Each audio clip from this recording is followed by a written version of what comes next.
What happened in the stock market this week? Worst week for the market in 2 years. Does that worry you, Mr. Secretary? Not at all. I've been in the investment business for 35 years, and I can tell you that corrections are healthy. They're normal. What's not healthy is straight up, that you get these euphoric markets. That's how you get a financial crisis. It would have been much healthier if someone had put the brakes on in 06, 07. We wouldn't have had the problems in 08. So I'm not worried about the market. Including his first term and including Biden's term. This is the lowest it's ever been. I think there it is. Thank you. It's the markets that are causing people to have some uncertainty. However, there are other signs. Gas is down. Eggs are down. Inflation markers are down. There's some evidence that people are responding to the tariffs and opening up manufacturing investment in the United States. So you should tell that to the senators that are asking the president to reverse course right now, because they're freaking out completely because they're reading those local headlines. Headline after headline is. I'm sorry. You have a 29% approval rating. Your but it's fine because we're not in charge. So the point is, we've got plenty of time to switch up leadership. But the point is Trump is trying to make a long-term structural change to the economy. He's asked people to give him some time. We'll see if they do it.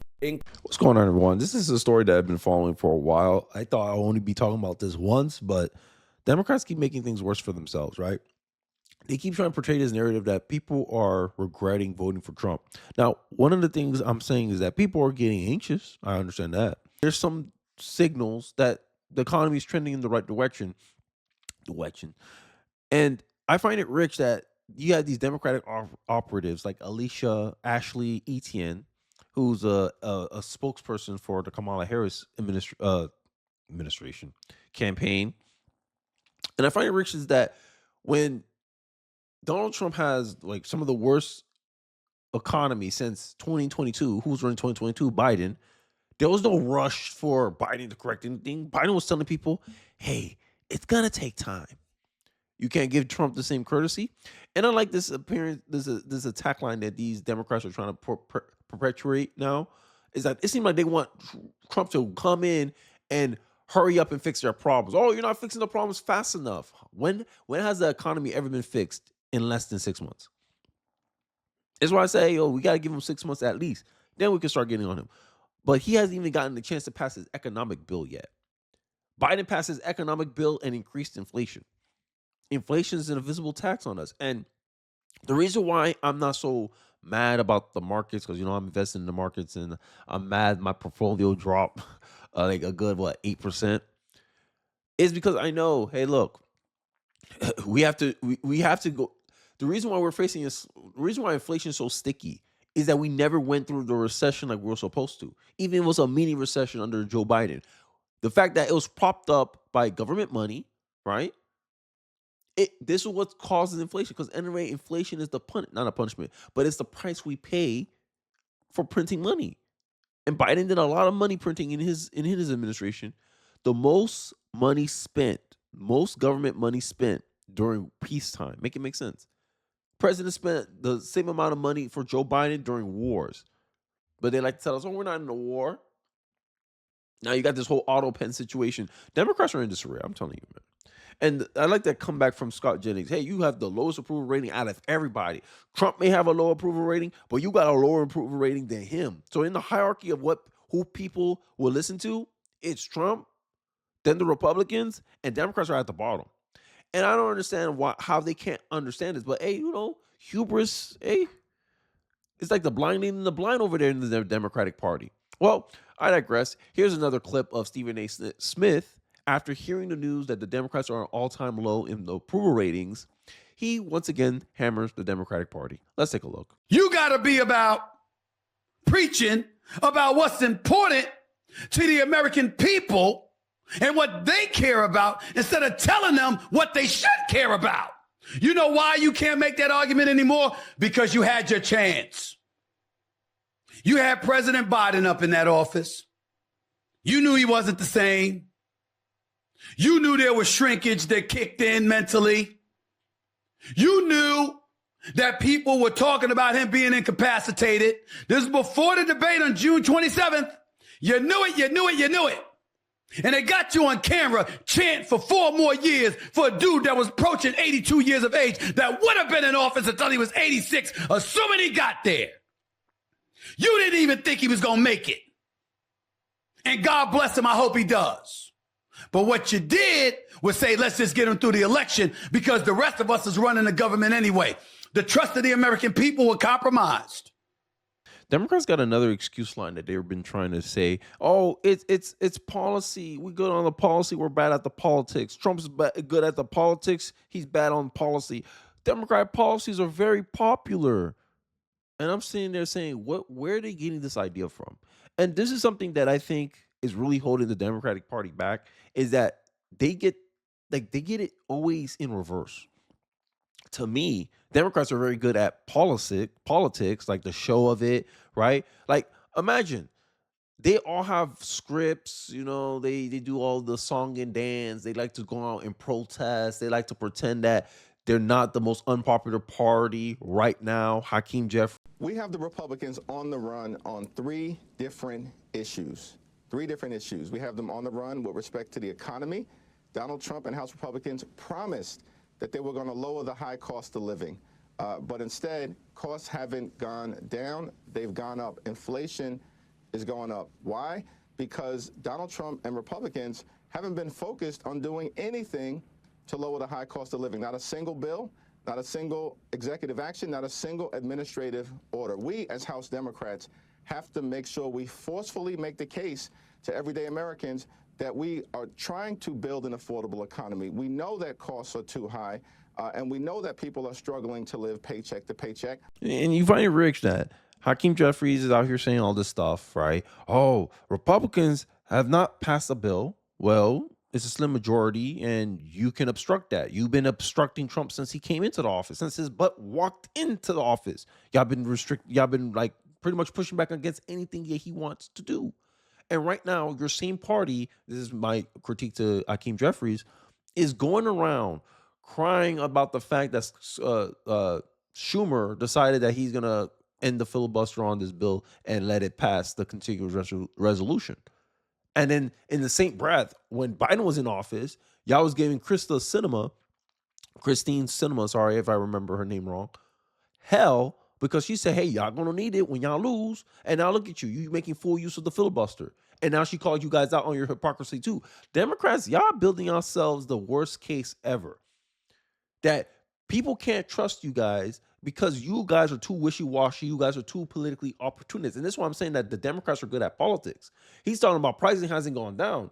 Sure, inflation still increased under Trump, but it increased a lot less. The rate of inflation increased a lot less than it happened last year under Biden or last month compared to what Biden was leaving Trump off with.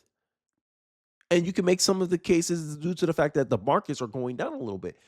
Look, there has to be a pressure release valve somewhere. The reason why inflation is still sticking around is because no one's willing to do the hard thing.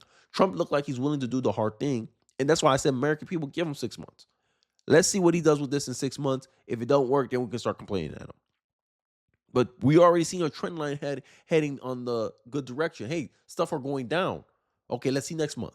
Let's see next month. Let's see next month. That's all I'm asking the American people to do. Let's see next month. It's okay you're not satisfied with the economy. But I want to point out this thing because Democrats keep trying to put this narrative out that somehow Trump being good at this is because he's good at politics and his policies are bad. But if you look at Democratic policies, I can show you the results, right? This is Hiroshima.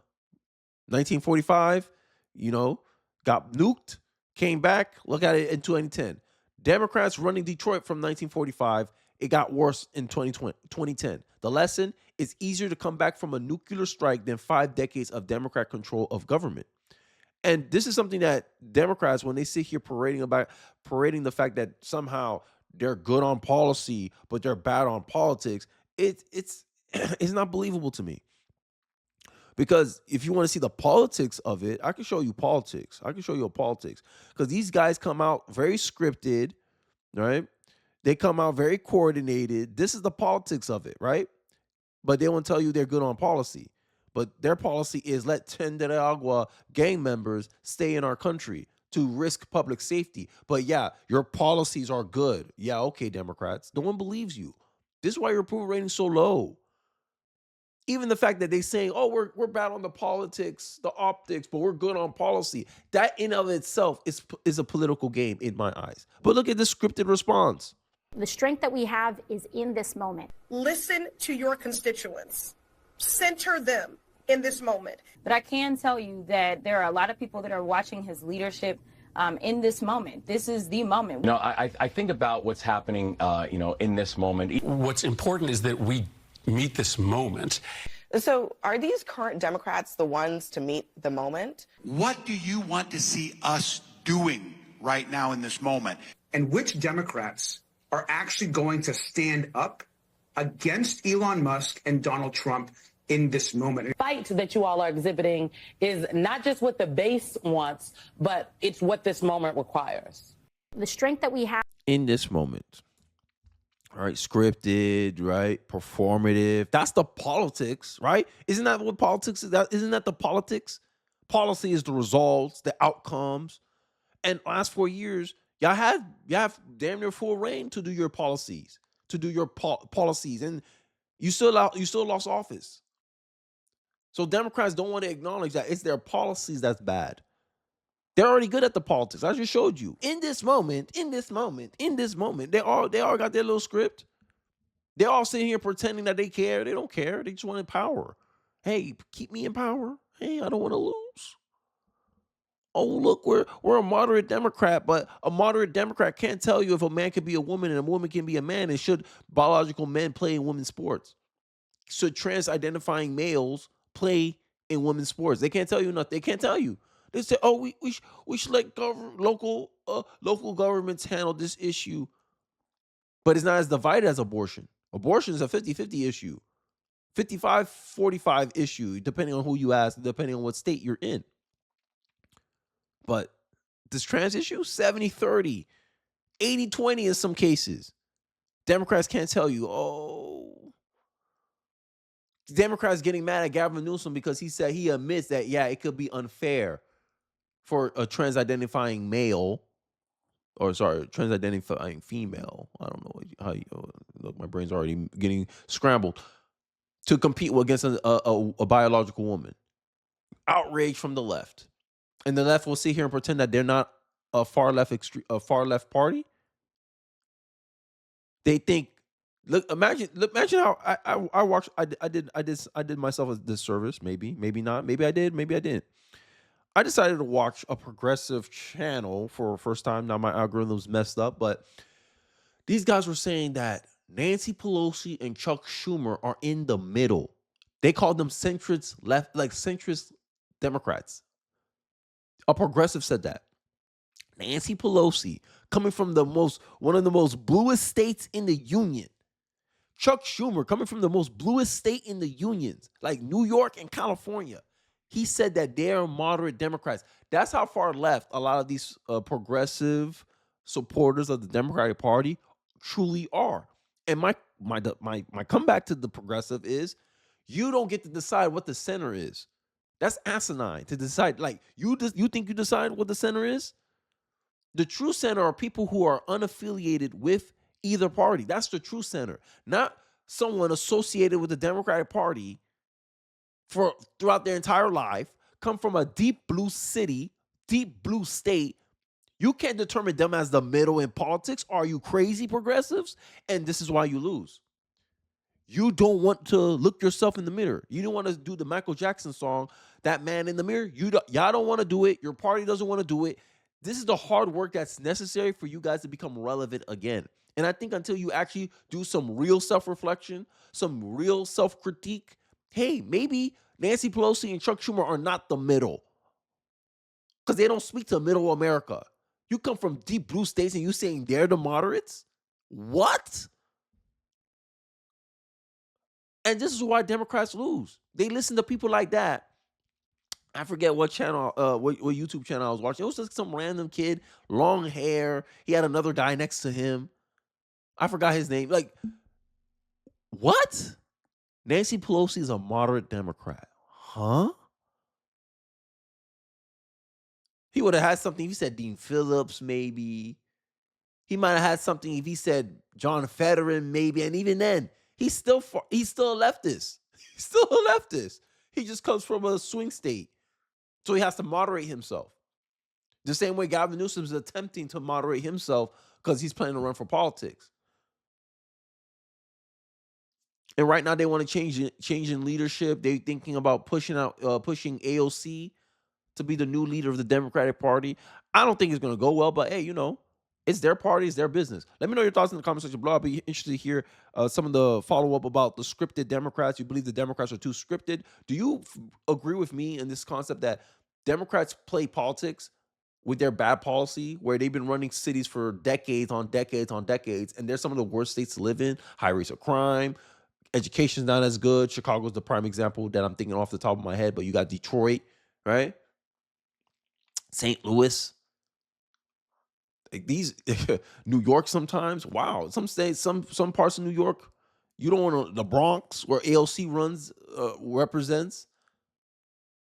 Bad governance. And you talking about you got good policies. Progressives keep bragging about how popular they are, but they keep getting kicked out. Their woke DAs keep getting kicked out of these districts because they keep letting crime get out of control. But I digress. Let me know your thoughts in the comment section below about Democrats' governance and the results of their policies. And are their policies truly popular? I'd like to hear your thoughts in the comment section below. Don't forget to like, comment, subscribe. Please share this video if it feels so inclined. It really does help me out in the algorithm. And I'll catch you guys on the next one. Peace.